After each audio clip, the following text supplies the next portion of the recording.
ഇത് free media Kerala. ഞാൻ നിങ്ങളുടെ സ്വന്തം അമർജിത്ത് വി ഗോപാൽ.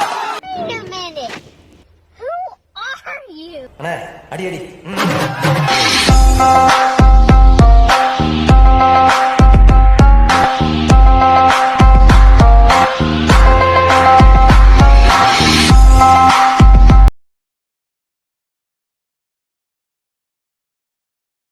ഇത് ഫ്രീ മീഡിയ കേരള. ഞാൻ നിങ്ങളുടെ സ്വന്തം അമർജിത്ത് വി ഗോപാൽ. അപ്പൊ കൂട്ടുകാരെ, ഇന്ന് നമ്മൾ റിവ്യൂ ചെയ്യാൻ പോകുന്ന ഏറ്റവും പുതിയ മൂവി ലിറ്റിൽ ഹാർട്സ്. അപ്പൊ ലിറ്റിൽ ഹാർട്സ് എന്ന മൂവി ഒറ്റവാക്കി പറയുന്നുണ്ടെങ്കിൽ, ഇത് നമ്മുടെ ഷൈൻ നിഗം അഭിനയിച്ച് നമ്മുടെ നമ്മുടെ ആൻഡോ ജോസ് പെരേരയും എബി ട്രീസ പോളും സംവിധാനം ചെയ്ത് സാന്ദ്ര തോമസ് പ്രൊഡ്യൂസ് ചെയ്ത സിനിമയാണ്. സാന്ദ്ര തോമസിനെ കുറിച്ച് നമുക്ക് അറിയാവുന്ന കാര്യമാണ്. ഫ്രൈഡേ ഒക്കെ മൂവിയൊക്കെ, ഫ്രൈഡേ, സക്കറിയുടെ ഗർഭിണികൾ തുടങ്ങിയ മൂവികളൊക്കെ ചെയ്ത ആളാണ്. ഡിഫറെന്റ് ആയിട്ടുള്ള പ്രമേയം കൊണ്ടിരുന്ന ഒരു പ്രൊഡ്യൂസറാണ് പുള്ളിക്കാരത്തി. അപ്പം ആ ഒരു സിനിമയാണ് ഇന്ന് നമ്മൾ നോക്കാൻ പോണത്. ആദ്യം തന്നെ മൂവിയുടെ പോസിറ്റീവ് സൈഡിലേക്ക് കിടക്കാം. പോസിറ്റീവ് സൈഡ് എന്ന് പറഞ്ഞാൽ ഈ മൂവിയുടെ കുറച്ച് കോമഡി രംഗങ്ങളുണ്ട്. അതെനിക്ക് വലിയ പോസിറ്റീവായിട്ട് തോന്നിയുള്ളൂ. ഒരു കുഴപ്പമില്ലാത്ത കുറച്ച് കോമഡി രംഗങ്ങളൊക്കെ കൊണ്ടുവന്ന് ചില കോമഡികളൊക്കെ വർക്കൗട്ട് ആയിട്ടുണ്ട്. അതുപോലെ തന്നെ ബാബുരാജിന്റെ അഭിനയം, ഷൈൻ നിഗമിന്റെ അഭിനയം ഒക്കെ കൊള്ളായിരുന്നു എന്ന് തന്നെ പറയാം. എല്ലാവരും ഒരു അങ്ങനെ വലിയ അടിപൊളി അഭിനയൊന്നും കാഴ്ച വെച്ചിട്ടില്ല, എന്നാലും ഒരു ആവറേജ് അഭിനയം എല്ലാവരും തന്നെ കാഴ്ച വെച്ചിട്ടുണ്ട്. പിന്നെ ഇതിന്റെ പോസിറ്റീവ് സൈഡ്സായിട്ട് എനിക്ക് തോന്നിയത് ഇതിന്റെ സിനിമാറ്റോഗ്രഫിയാണ്. സിനിമാറ്റോഗ്രഫി അത്യാവശ്യം കുഴപ്പമില്ലാത്ത രീതിയിലൊക്കെ ചെയ്തു വെച്ചിട്ടുണ്ട്. അത്യാവശ്യം നല്ല രീതിയിലുള്ള വൈഡ് ആംഗിൾ ഷോട്ട്സും ടിപ്പിക്കൽ ഷോട്ട്സും ഒക്കെ ഇതിൻ്റെ അകത്ത് ഉണ്ടായിരുന്നു. അതൊക്കെ എനിക്ക് വളരെ ഇഷ്ടമായിട്ട് തോന്നി. പിന്നെ പറയാനാണെങ്കിൽ ഇതിന്റെ നായകി നമ്മുടെ മഹിമ നമ്പ്യാരാണ്. പുള്ളിക്കാരത്തിക്ക് അത്യാവശ്യം കുഴപ്പമില്ലാത്തൊരു റോൾ ഉണ്ടായിരുന്നു. അതുപോലെ തന്നെ ഈ സിനിമയ്ക്ക് ഒരു ടിപ്പിക്കൽ LGBTQ അതിനെയൊക്കെ ഒരു സപ്പോർട്ട് ചെയ്യുന്നൊരു സിനിമയാണ്. ആ ഒരു കാരണം കൊണ്ട് തന്നെ ഈ സിനിമ നമ്മുടെ അറബ് കൺട്രീസിലും GCC കൺട്രീസിലും ഒക്കെ ഒരു ബാൻ ഉണ്ടായി. അതൊരു ടിപ്പിക്കലായിട്ട് സപ്പോർട്ട് ചെയ്യുന്നതാണ്. ഇതിൻ്റെ ഒരു ഷൈൻ ടോം ചാക്കോയാണ് ഇതിൻ്റെ ഒരു ഇതായിട്ട് വരുന്ന സംഭവം. ഒരു നല്ലൊരു കരാപ്തല ചെയ്യുന്നത്. അത് പുള്ളി എന്താ ചെയ്യുന്നത് ഞാൻ പറഞ്ഞില്ല, കാരണം നിങ്ങൾ ഈ സിനിമ കാണുമ്പോൾ നിങ്ങൾക്ക് ട്വിസ്റ്റ് അതിനെ ബാധിക്കും, അതുകൊണ്ട് ഞാൻ പറയുന്നില്ല.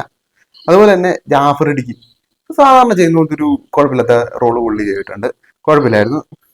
ഷമിതിനും അങ്ങനെ തന്നെ. രഞ്ജിത്ത് പറയുന്ന ഒരു ടിപ്പിക്കലായിട്ടുള്ള ഒരു ഇടുക്കിക്കാരനായ ഇടുക്കിക്കാരൻ ബാബുരാജിന്റെ കൂട്ടുകാരനുമായ ഒരു അച്ചായൻ, ഇടുക്കി അച്ചായൻ, ആ റോളാണ് ചെയ്തിരിക്കുന്നത്. മിയ സെബാസ്റ്റ്യൻ കുറച്ച് നേരം ഉണ്ടായിരുന്നുള്ളൂ. അതുപോലെ തന്നെ മാള പാർവതി പുള്ളിക്കാരത്തി കുഴപ്പമില്ലാത്ത രീതിയിൽ അത്യാവശ്യം നല്ല ചെയ്തിട്ടുണ്ട്. നമ്മുടെ ഷൈൻ ടോജൊക്കെ അമ്മയായിട്ടാണ് അഭിനയിച്ചിരിക്കുന്നത്. അതുപോലെ തന്നെ ജോൺ ഗാബ്രി, തോമസ് ജോസഫ് എല്ലാവരും അവർക്ക് പറ്റിയ റോളുകളൊക്കെ തന്നെ കിട്ടിയിരുന്നു. പക്ഷെ അങ്ങനെ അധികം ഒന്നും വലിയൊരു ഇതായിട്ട് എനിക്ക് തോന്നിയില്ല. ആരുടെ അഭിനയം അങ്ങനെ എടുത്തു പറയാവുന്ന അഭിനയം തോന്നിയില്ല. പിന്നെ വളരെ ഭേദമായിട്ട് എനിക്ക് തോന്നുന്നത് നമ്മുടെ ബാബുരാജിന്റെ അഭിനയം തന്നെയാണ്. പിന്നെ ഈ സിനിമ ഒരു LGBTQവിനെ സപ്പോർട്ട് ചെയ്യുന്നൊരു സിനിമയാണ്. അപ്പം ആ ഒരു രീതിയിലുള്ള പ്രമേയമായിരുന്നു കൊണ്ടുവന്നിരുന്നത്. ഇതൊക്കെയാണ് ഈ സിനിമയുടെ ഒരു പോസിറ്റീവ് സൈഡ്സ് ആയിട്ട് എനിക്ക് തോന്നി. നെഗറ്റീവ് സൈഡ് ആവശ്യമില്ലാത്തടത്തെല്ലാം പാട്ട് കുത്തിക്കയറ്റി ബോറാക്കി. അതും ഈ പാട്ടെന്ന് പറയുന്നത് വെറും ഒരു ആവറേജ് ആയിട്ടാണ് എനിക്ക് ഇതിൻ്റെ അത് ഫീൽ ചെയ്തത്. വെറുതെ അവിടെ ഇവിടേക്ക് പാട്ട് കുത്തിക്കയറ്റി ഈ സിനിമ മുന്നോട്ട് പോകുന്ന ടൈമിൽ പാട്ട് കുത്തിക്കയറ്റി അതിൻ്റെ ഒരു ആസ്വാദനത്തെ നന്നായിട്ട് ഈ സിനിമ കളഞ്ഞിട്ടുണ്ട്. എനിക്ക് നന്നായിട്ട് ഫീൽ ചെയ്തു കണ്ട സമയത്ത്. അത് വളരെ ശ്രദ്ധിക്കേണ്ട ഒരു കാര്യമായിരുന്നു. അതുപോലെ തന്നെ ഒരു ക്ലൈമാക്സ് ഒന്നും ഒരു പഞ്ചുണ്ടായില്ല. നമ്മൾ കണ്ട കേട്ട് മറന്ന കഥ പോലെ തന്നെ കൊണ്ടൊന്ന് അവസാനിപ്പിച്ചു. അതുപോലെ തന്നെ പറയാനാണെങ്കിൽ ഈ സിനിമയ്ക്ക് സ്ക്രിപ്റ്റ് ഒരു ആവറേജ് സ്ക്രിപ്റ്റാണ്. സ്ക്രിപ്റ്റ് വർക്കൗട്ട് ആയിട്ടില്ല. അതൊട്ട് സംവിധായകന് സ്ക്രീൻ പ്ലേ ചെയ്ത് ഫലിപ്പിക്കാനും സാധിച്ചിട്ടില്ലെന്ന് തന്നെ പറയാം. അതുപോലെ പറയാനാണെങ്കിൽ ഇതിന്റെ സിനിമാറ്റോഗ്രാഫറുടെ പേര് ഞാൻ നേരത്തെ പറയാം, ലൂക്ക് ജോസ് ആയിരുന്നു. സിനിമാറ്റോഗ്രാഫി വലിയ കുഴപ്പമില്ലാതെ ചെയ്തു വെച്ചിട്ടുണ്ട്. പിന്നെ പറയാനാണെങ്കിൽ അത്യാവശ്യം കോമഡീസ് ഒക്കെ ഇത് വർക്കൗട്ട് ആയിട്ടുണ്ടെങ്കിൽ ഒരുപാട് ക്ലീഷ്യ കോമഡികളൊക്കെ അവിടെ ഇവിടെ കുത്തി നിറച്ച് വെച്ചിട്ടുണ്ടായിരുന്നു. അതെനിക്ക് ഭയങ്കരമായിട്ട് ഇഷ്ടപ്പെട്ടില്ല.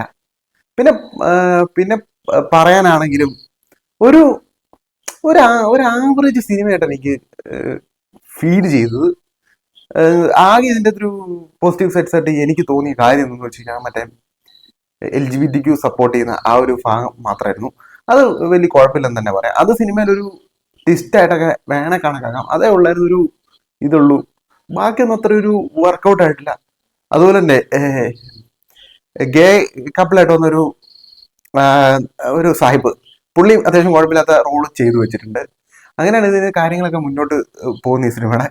അങ്ങനെ അങ്ങനെ മുന്നോട്ട് പോയി സിനിമ ഒരു എവിടെ കൊണ്ട് അവസാനിപ്പിക്കണമെന്ന സംവിധാനം അറിയാൻ പറ്റാത്തൊരു അവസ്ഥ വന്നപ്പോഴത്തേക്കും എങ്ങനെയോ കൊണ്ട് അവസാനിപ്പിച്ച് വെച്ച ആള്.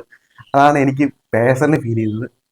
എന്തായാലും മൂവി വൺ ടൈം വാച്ച് ചെയ്യാൻ പറ്റിയ ഒരു മൂവിയാണ്. അങ്ങനെ വലിയ സെറ്റപ്പ് അങ്ങനെ വാവ് അങ്ങനത്തെ ഫാക്ടേഴ്സ് ഒന്നും എനിക്ക് തോന്നിയില്ല. എന്നാലും മൂവി റിലീസ് ചെയ്തിരിക്കുന്നത് തൊട്ടടുത്ത തിയേറ്ററിലാണ്. കണ്ടിട്ട് നിങ്ങൾ നിങ്ങളുടെ അഭിപ്രായം എൻ്റെ കമന്റ് രേഖപ്പെടുത്തുക. എനിക്ക് നിങ്ങളോട് ഒന്നേ പറയുള്ളൂ, one life one dream one passion. Thank you.